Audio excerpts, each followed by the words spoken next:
didn't write about this in the book, but I remember James K. A. Smith talking about this idea of counter catechesis, helping the people put it in the right thoughts and the right practices in their life to counteract how the world is trying to shape them. Yeah. And I think it was Dan Strange who talks about the power of Sabbath.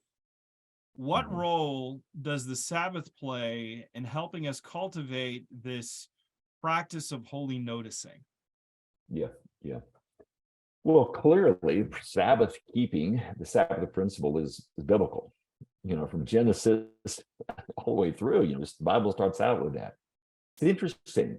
When I was doing my research on what helped pastors deal with stress, Sabbath alone was not found to be that helpful. Now, here's the caveat. Just taking a day off is not Sabbath. But other things that happen on that Sabbath, in that day off, are together with that day off what really brings a rest and rejuvenation, like being with other people, like scripture reading, like maybe doing fun hobbies, those kind of things. So with the understanding that Sabbath is not just a day off, I just vegetate and watch TV all day, but you do something that is fulfilling and life-giving. The research says, it's very, very powerful. We have the example starting in Genesis to do that. Now, the problem is, for a lot of pastors, is, my Sabbath is not on Sunday, never really has been. Saturday or on Monday or Friday for some is better. It is challenging though, because the pastor, we're still in our minds, we have that message coming up, like it's still kind of in the background there. So it's just acknowledging that it can be kind of difficult. I have found sometimes, like this weekend, I didn't preach on Easter. I went to see my son preach in Cleveland. And it's like, when you go visit another church, you find you're enjoying the worship better than it's your place, because you don't have the responsibilities you have there. So Sabbath is very important, but to make sure these kind of life-giving tasks are done, that's what really brings rejuvenation. In fact, I had a pastor who had this phrase that says, divert daily, withdraw weekly, and abandon annually.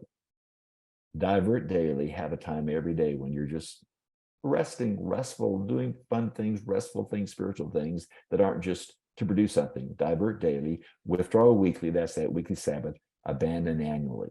So that every year you get away. In fact, the research says you really need about 2 weeks. The first week is just kind of unwinding. The second week is rejuvenating. So if you're taking a vacation, you probably want to try to do 2 weeks to get that enough time in there to really, really relax. What has been the response that you've seen to people that have got a hold of your book? What are you hearing from folks? Yeah. Well, I'm not sure a bestseller in the world, but of all my books, 7 books, this one is sold the best. It's like 3 years old, 4 years old. It's still selling relatively well. And, I read the comments on Amazon, apparently connecting with people. When I have taught on this, obviously people are really interested in mindfulness, because it's, it's kind of a real catchy thing today. Like, but okay, what is mindfulness? I'm not sure. It's a biblical, what is it from a biblical perspective? So when I explain the biblical perspective, there's kind of like, oh, okay. So all those top shelf books on mindfulness that are rooted in mindfulness, rooted in Buddhism, there is something for Christians. And there's some other books that have come out too that present a biblical worldview that I think are really important.